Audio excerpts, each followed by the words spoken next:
Alrighty, it's another exciting episode of Vault Science with your hosts Diet Cola and Bonkill. Not my real name, actually an alt.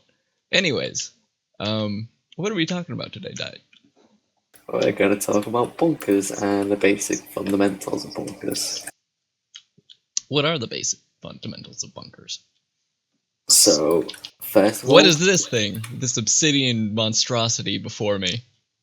this obsidian monstrosity is what we call a bunker. So, the purpose of a bunker is just a secure structure in which you can store viable materials or anything you particularly want. It's just a safe way of storing stuff. So a bunker is, like Diet said, it's a secure structure, mainly used in warfare. It is a place where fighters go to get more potions, sometimes more armor, repair their armor. So often in a bunker you'll find potions, potion ingredients, and XP, and then diamonds to repair people's armors and anvils and shit like that. So just to look at it from sort of a big perspective, a meta perspective, you have fighters who are leaving the combat to go into the bunker, which means that the bunker is some place where there's a lot of activity, where there are a lot of people congregating, which means it's not something that's going to be kept hidden very long. It's going to be something that the enemy is very interested in destroying, so it needs to be protected, but it's also known, so it's not going to be, incredibly easy to hide. And it's not a really good place to store valuables. It's a good place to store potions because you need a secure place to put your potions so you can go and re-gear. But it's not a place really where you should store all of your XP and all of your tiered materials and all your wealth. That's probably the biggest mistake people actually have when constructing a bunker, is that they make one bunker for the entire city and then they put all of their prot that they've produced over the last 3 weeks into it, and then me on an alt comes along and steals all of it. Flashback to Aeon. So for your wealth and for anything important and valuable, you still want to probably put it in a drop chest or a chest vault that's hidden. But for a bunker used in wartime, we're gonna tell you how to make one. So let's start sort of with the first exploit over here. You want to explain what you're doing here, Diet? Okay, so this is a glitch that involves the corner of blocks that only affects the top corners of tunnels per se. So let's say you have a doorway tunnel that leads into your bunker. So if you leave the corners exposed to the top, there's a handy little glitch we can do with rails, where as long as we put a block on this side of the block and use a minecart and rail, we can simply push ourselves in and bypass the corners of a block. So if this tunnel was filled with doorways per se, we could easily bypass quite a few of those doorways and probably end up in your bunker 2 to 3 times quicker than normal. Which is kind of a problem. This is a glitch that specifically affects, I'm pretty sure it's only Civ servers because of Humbug. I don't think it affects other servers, and it's never been fixed. Probably never will be. So you just have to design your bunker to defend against it, which over here we have a bunker that defends against it. It's simple. Just square off your corners on the top specifically, and you'll be fine. Yeah, the bomb you can't glitch through the bottom corner, so it's fine to perfectly leave your corners exposed on the bottom. Mm-hmm. The other side of it too is it's good to put all of your bunkers down at bedrock, because there's another glitch involving minecart teleporters. You've probably seen this in a lot of bases. Essentially, it's just a minecart that has a half block above it. When someone enters the minecart and has their head in that half slab above them, and then they try and get out of the minecart, Minecraft/Humbug freak out because the minecart's trying to exit them in a block, and will try and put them in a block above where they're located. So if you have a bunker that has 4 blocks of open air, and there's space below the ground where they can put a minecart with a half slab, they could potentially teleport up into your bunker. So the solution there is just to make sure either that your bunker doesn't have 4 empty air blocks of space, or to put your bunker down at bedrock so they can't put anything underneath it. Mm-hmm. Which leads us to our next sort of portion that's good to talk about, which is sky bunkers. So sky bunkers were something that developed in Civcraft 2.0. They're essentially a very secure way to have a lot of room to store valuables that relies mainly on bastions to defend them. And Diet, you want to talk about what this little contraption is? Okay, so what this contraption is basically a Jupiler trap that is basically used in every sky bunker design that's been seen over the past 2 years with bastion vaults. Except for Nox that didn't trust it and decided to rely on water traps for whatever bizarre reason. But yeah. So the basic fundamentals of this design is that with Jupiler, there's a special ability using a command called toggle levers. Depending on which side of a snitch you put a lever, you can use certain actions that, when the snitch is triggered, it will basically do different actions. So we'll put a link to a little description of all the different settings that you can do with Juke Alert, with a little bit more information about what direction the lever has to be facing. But yeah, continue. So for sky bunkers, we have to put the lever on the north side so that when an entry is logged on the snitch, it will trigger a redstone signal. So basically when someone's not on the group and enters the snitch, when it would normally generate that snitch entry alert is when the lever will switch. So someone who's on the group already, someone who's friendly, won't toggle it because they won't create an entry alert. Correct. So when the person who's not on the group triggers the snitch, they will turn this lever on for 1 tick, and that'll be enough to turn redstone on for a second. Now, Send me through, Diet. We have a fence gate, so we can just quickly drop the person who's not on the group out of the tower immediately and get rid of their problem. So the structure in a sky bunker is normally up in the sky, as close to build limit as possible, because again, we want to avoid any minecart teleporters down at the very bottom. For a sky bunker, the sort of design that actually protects it is essentially a bastion, and then as you move down, you create different layers of bastions underneath it. Mm-hmm. Yeah. Do we want to go into how to do this? I think we can do just a quick overview. So let's actually get some more space. Let's go above this thing here. See why I said if we get some examples up, it might be a good idea. Yeah, well, I didn't think we were going to talk about this, but it's pretty necessary. So for a sky bunker, what you want to do is you want to start from a single point, and that point's going to be a bastion. This is going to vary across servers based on what their bastion settings are. Most of the time, especially in Devoted, we're going to try and stick around Civcraft's original 2.0 bastion shapes, which is, around 10 radius, so 10 blocks in each direction.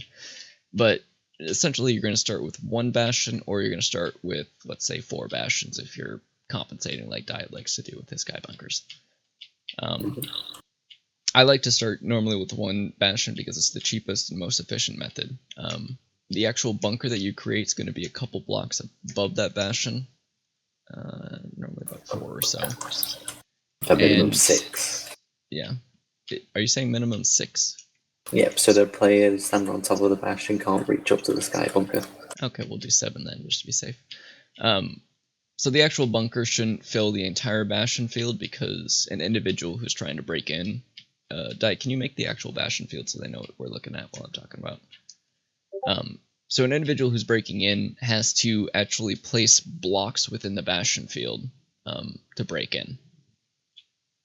So they need to be placing a block against another block somewhere within this field to actually break that bastion, and it has to be above where the bastion is placed. If they come down to the ground and start placing blocks, it's going to do nothing.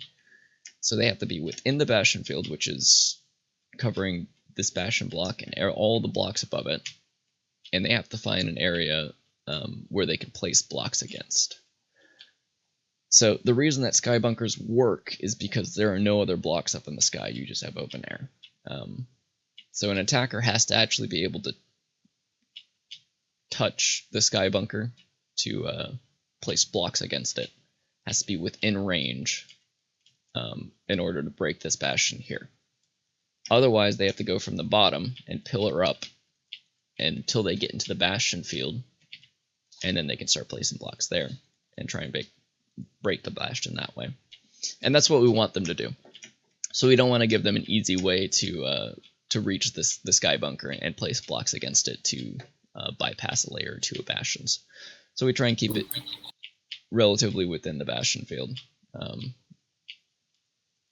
and make a circle or something that's a little more symmetrical. But you get the general idea. But the nice thing about a bastion or a sky bunker is that you can essentially go up as high as you want from where your first bastion starts, and you can fill that entire area with chests. And it takes a lot of time for an individual to initially break in, because they have to break through all of the bastions, which we'll talk about the bastion layers now. So as we were saying before, we want them to have to pillar up from the bottom and break through each layer of bastion to get in. So the way we do that is we have the first bastion there. We go down 6 or 7 blocks. 7. So right here. Mm. And then bastion, yeah. And then instead of making it in the same area, you actually go out 1 block. So the reason you do this is so that someone who is trying to break from the side... Ooh, you fucked up. There you go. Someone who's trying to break in from the side won't be able to break multiple layer of bastions. So if you're going in from the pillar up all the way to sky limit, you're pillaring in from the side, you're going to break into this bunker. You're going to get to right about here. Probably a little bit back. I don't know. Still farther. So you're pillaring in from the side. And not there yet. You're going to get to about here before your bridge is going to stop, because there's another bastion in the way. Those bastions below there. So you're going to have to place blocks here, and you're going to have to keep placing blocks here until you break that first bottom layer of bastions. Once you break that bottom layer, you're going to get 1 block forward, and you're going to have to place blocks here, because you're in that second layer of bastions right there. So by doing that, you make it so someone who's pillaring up from the bottom is going to hit that layer of bastions down below before they have to deal with that layer of bastions. And someone pillaring in from the side is going to have to do the same exact thing. So again, this is susceptible to minecart teleportation again, so you have to make sure, instead of trying to secure the area down below by building it at bedrock, what you have to do is you just have to make sure it's built up at sky limit, and you have to make sure that there are no 4 empty air blocks of space in your bunker at all. And also an alternative to it is if you don't want to build at sky limit per se, but you want to build at regular level, so somewhere between the range of Y60 to Y120, you can place fence gates at roughly Y250, and Humble will recognize that as a block, and it'll be 4 blocks of air above it, so it'll be a valid teleportation spot. And this is where you'll see a lot of fence gates over sky bunkers and stuff. It's basically a trap to prevent the minecart teleportation. But be wary, because you have to make sure that there's enough air in between there and the bunker that someone who's falling from that sky limit will actually die, instead of, take 9 hearts of damage and be fully alive at the top of the bunker. So that's the same technique that's used in the door trick, the juke alert. Because that's the way that they actually teleport up into it, is with the open fence gate above. So yeah, that's the basics of a sky bunker. they're a little finicky to do at first, but they offer a lot of protection, and they offer a lot of scalable protection, which is very important as well. I don't normally recommend bunkers on the ground to store valuables, but if you do a very secure, very expensive sky bunker, they work very well in combination with a chest vault to store and secure valuables. Yep. But anyways, on to the bedrock bunkers a little bit more. There's sort of one other topic I want to discuss, which is sort of the most optimized bunker you can make, which I developed alongside Diet, mainly because of Civex. We were looking for very efficient bunkers that didn't use bastions, and this is what we came up with. So normally we recommend chest vaults to secure any type of material, valuable, potions, supplies, just because they scale very well. The more chests you have in a chest vault, the stronger it gets, and it's a linear scaling. Where if you have to keep adding layers of obsidian to a chest, it gets exponentially expensive very quickly, because each layer of obsidian you have to put down has to have a couple more obsidian surrounding it to actually defend it. So it just gets very big very fast. And that's why you don't see ridiculous amounts of layers on a vault, like 70 layers or 80 layers. It's because it gets exponentially expensive to do. But on the very small level, on the very micro level, it actually makes sense to cover a single chest with a layer of obsidian. If you're using that single layer of obsidian to also make a part of the wall of a bunker, it makes it much cheaper to construct a bunker. It's a very cramped bunker, but it's a cheap and very frustrating to break type of bunker. So we built one over here, which has a lot of doors, and as you go through the bunker, there are chests that are buried underneath a layer of obsidian, demonstrated by beacons here, just to show where they are. Where if someone needs a pot loadout, they can just break the top layer. They have to have CTB permissions, which makes it a little bit of a pain in the ass when you're managing the groups, but it makes it much more secure and much more sort of easier to defend. Which is why I prefer it more than anything else, but that's probably the most efficient you can get from a bunker.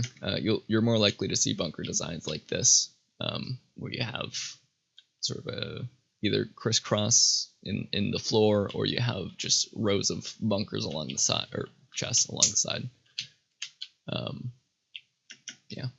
One other closing thought is with fence gates, there is actually a lot of opportunity to abuse it and try and open it when it's closing, and a lot of other things that Citadel doesn't really play nice with. So the next generation of sky bunkers is probably going to use a castle gate trap instead of fence gates.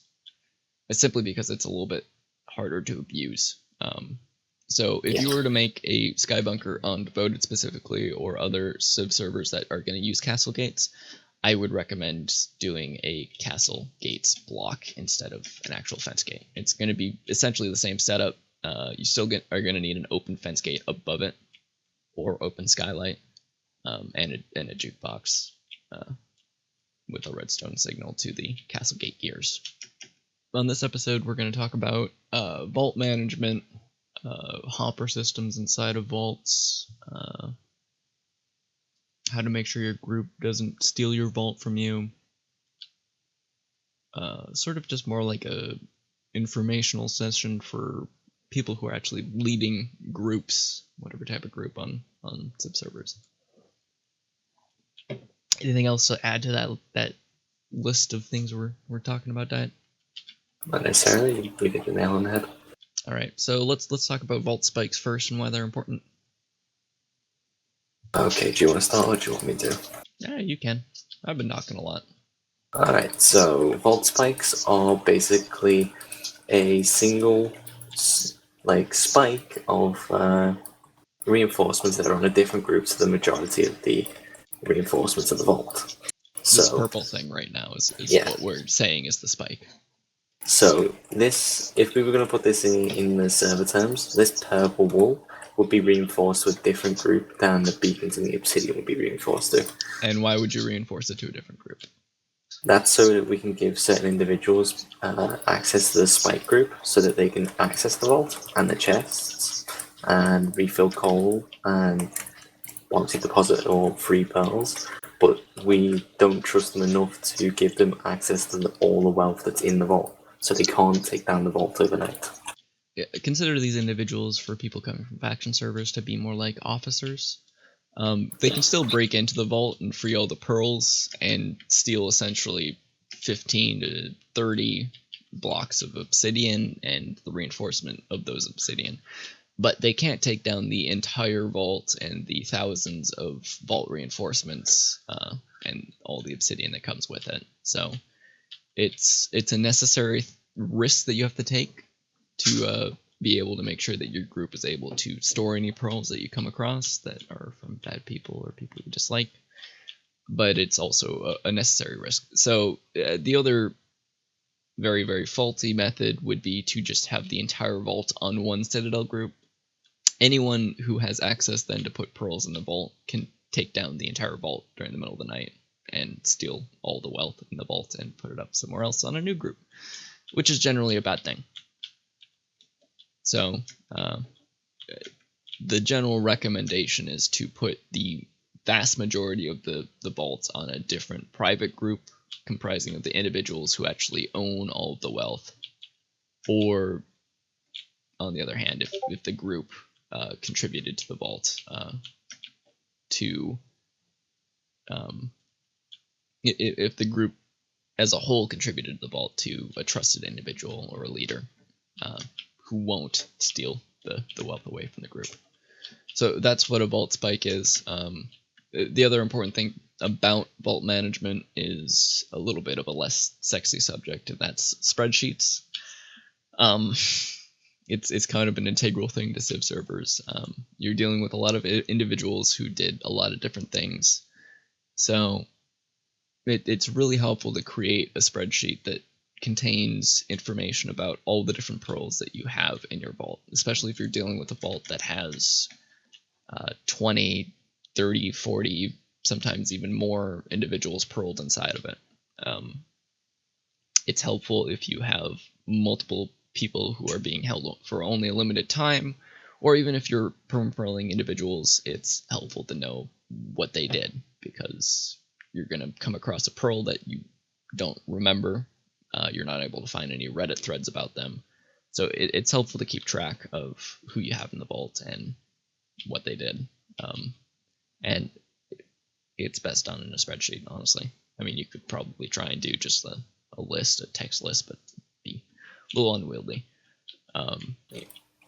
On the playpen spreadsheet that I did in Civ 2.0, I actually labeled each of the 4 chests in the vault based on the cardinal direction that they were heading. So north, east, south, west. So the different cardinal directions, I had the different chests labeled as that. Another thing is you can actually label the chests with an anvil if you are feeling extra fancy. So in this little example vault that we created, we also showed off just a very simple hopper technique that we have, which allows you to put a lot of... Actually, no, this doesn't even apply anymore, does it, Diet? It can apply on different servers depending on how strict they are on about hoppers. Yeah, that's true. Okay, so if you're on a server that has Prison Pearl, this can apply. With Exile Pearl, you actually have to physically feed the pearl with obsidian, so it doesn't apply as much as it does on other servers. I mean, it still might be useful to have 4 chests in sort of this layout, but only on servers with Prison Pearl where they actually have coal being fed out of chests would this apply. But this design allows you to put a lot of coal to feed a small amount of pearls. And this just makes sure that you're not going to release any pearls overnight because you forgot to feed their coal costs, or whatever cost the servers are charging, gold or whatever else. But again, if it's Exile Pearl, you have to feed it by hand, so it doesn't really make sense to do anything other than a chest vault. This design, though, can take, at best, from when we used it in Playpen in Civilcraft 2.0.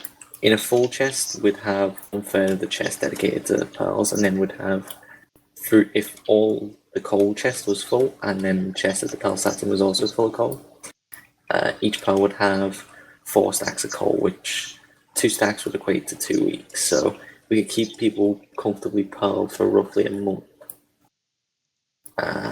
Did the vote of PvP just die? It just did. It did. Yeah, it was a long time that we were able to keep people pearled for. Yeah. Is there anything else we want to talk about for vault management? Audits are also very good to have. Just to make sure that the right people are on groups. Especially for Bastion groups, you don't want people who switch sides in the middle of the war to have access to your Bastion group and be able to make a little bridge over your ring vault. Your vault ends up being only sort of as secure as your Citadel group management, which is something that people often overlook. Just another thing that people overlook, however, is also the permission layout of the group and how powerful that can be. Yeah, because the default allows people to do a lot more things than they should be able to do. Yeah, you can, for example, with a Citadel group, if you was to take your Vault Bastion group, you can, in an instant, grant people the Bastion place and Bastion pearl permission, and you can also revoke that in an instant. So, if your vault's under attack, you can grant that permission in the moment, so that your vault is safe from anyone who's on the group up until that point. However, obviously, if you're adding a lot of people that you don't necessarily know, but they're willing to defend your vault, that's when afterwards the group becomes rather sketchy if you leave the permissions as they were.